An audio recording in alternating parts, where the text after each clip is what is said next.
خاموش تماشائی بنا رہے گا؟ کب تک بے جان قسم کے جو مقدمات ہیں جن میں سکم ہوتا ہے اور پھر عدالتی نظام ہمارا وہ بھی سب کے سامنے ہے، ایسے لوگوں کو ضمانتیں مل جاتی ہیں، مقدمات ختم ہو جاتے ہیں، یا جو مدعی ہیں وہ سال ہر سال انصاف تک رسائی کے لیے، انصاف کے حصول کے لیے گھر سے عدالتوں تک ایڑیاں رگڑتے رہتے ہیں، جوتے چٹکتے رہتے ہیں اور انہیں انصاف نہیں ملتا۔ تاریخیں ملتی ہیں، محرومیاں ملتی ہیں، سسکیاں ملتی ہیں، تانے ملتے ہیں، چپتی نگاہیں ملتی ہیں، ان کا تعاقب کرتی ہیں، لیکن انہیں انصاف نہیں ملتا۔ یہ نظام کب بدلے گا اور یہ نظام کون بدلے گا؟ ہم نے کتنے نظام دیکھے، فوجی حکمران بھی آئے اور سول آمر بھی آئے اور مقبول بھی آئے، لیکن کوئی معقول کب آئے گا؟ ایسا معقول جو اپنی شہرت سے زیادہ اس ریاست اور اس کے معاملات پر فوکس کرے، عام آدمی کی بحالی اور خوشحالی اس کی ترجیحات میں ہوں۔ ہمارا جو پولیس کا نظام ہے وہ سب سے زیادہ سوالیہ نشان ہے۔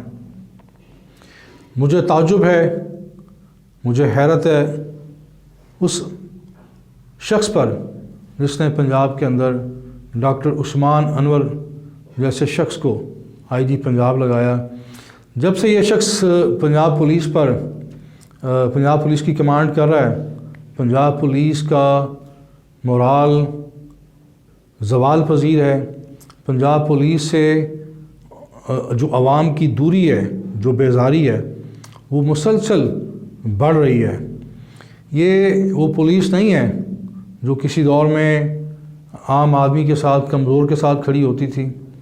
ہم نے دیکھا 9 مئی سے پہلے بھی اور 9 مئی کے بعد بھی پنجاب پولیس بالکل ایک سیاسی پولیس کے روپ میں سامنے آئی ہے۔ اس پولیس نے خود جو قانون کے محافظ ہیں، انہوں نے قانون کی دھجیاں بکھیری ہیں، قانون شکنی کی ہے، اور المیہ یہ ہے کہ اس آئی جی کو سرکاری سول اعزاز سے نوازا گیا ہے، جو میں سمجھتا ہوں کہ کسی بھی طرح جسٹیفائی نہیں کرتا۔ اب سن رہے تھے کہ شاید آئی جی تبدیل ہو رہے ہیں، لیکن ابھی تک وہ موصوف سی پی او میں براجمان ہیں، اور پھر باز گشت ہے 9 مئی کے واقعات کی۔ بہت سارے جو سیاسی اسیران ہیں وہ پچھلے 10 ماہ سے زندانوں میں انصاف کے منتظر ہیں، انصاف کی راہ دیکھ رہے ہیں، اور انصاف ہے کہ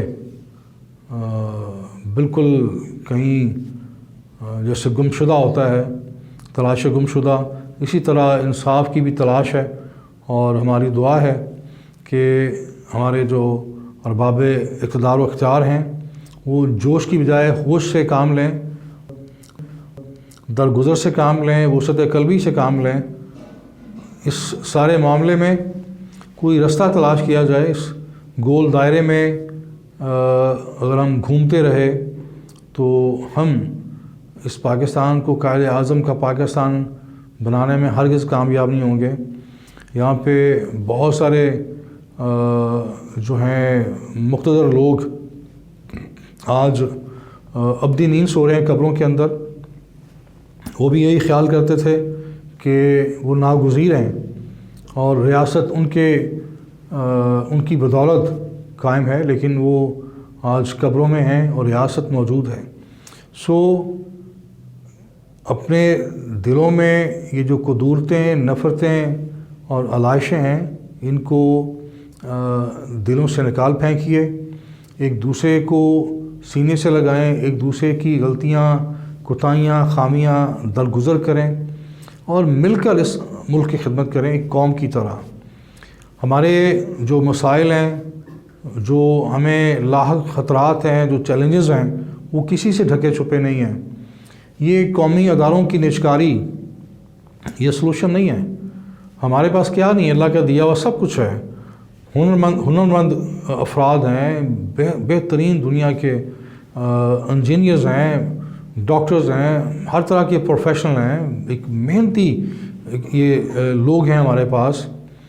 صرف اور صرف اگر قومی اداروں کو آپ نے بحال کرنا ہے، ان کو ٹیک آف کی پوزیشن میں لانا ہے، تو ان قومی اداروں کے اندر جو سیاسی مداخلت ہے اور سیاسی بھرتیوں کا جو سلسلہ ہے اس کو ختم کر دیں. یہ ادارے اپنے قدموں پہ کھڑے ہو جائیں گے. یہ جو ہم خود مختاری اور خودداری کی بات کرتے ہیں وہ نجکاری سے مطابقت نہیں رکھتی بات. آپ کوئی بھی قوم جو ہے وہ کشکول لے کر اور بھیک مانگ کر اور اپنے جو ریکارڈ نفع دینے والے قومی ادارے ہیں جو آپ کا ایک طلوع امتیاز ہیں، آپ کی ریاست کے ماتھے کا جھومر ہیں، آپ ان کی نجکاری کر کے ان مسائل سے اپنا دامن نہیں چھڑا سکتے. یہی پی آئی اے ہمارا فخر رہا ہے. اس پی آئی اے نے دنیا کے متعدد ملکوں میں ایئر لائن اسٹیبلش کی ہے. سو اس ملک پر رحم کریں. آپ اپنی ضد، اپنی ہٹ دھرمی، اپنی انا اور اپنی پسند ناپسند کے تحت فیصلے کر کے اس ملک کے مستقبل کو تاریک اور بند گلی میں دھکیلنے سے گریز کریں. اگر آپ نفس شناس نہیں ہیں، آپ فرض شناس نہیں ہیں، آپ کے پاس اس ملک اور قوم کے مسائل کا کوئی پائیدار حل نہیں ہے، تو اقتدار چھوڑ دیجئے. پاکستان میں بہت سارے اہل لوگ ہیں اور انہیں موقع دیجئے کہ وہ پاکستان کی ناؤ کو کنارے تک لے جا سکیں. بہت شکریہ.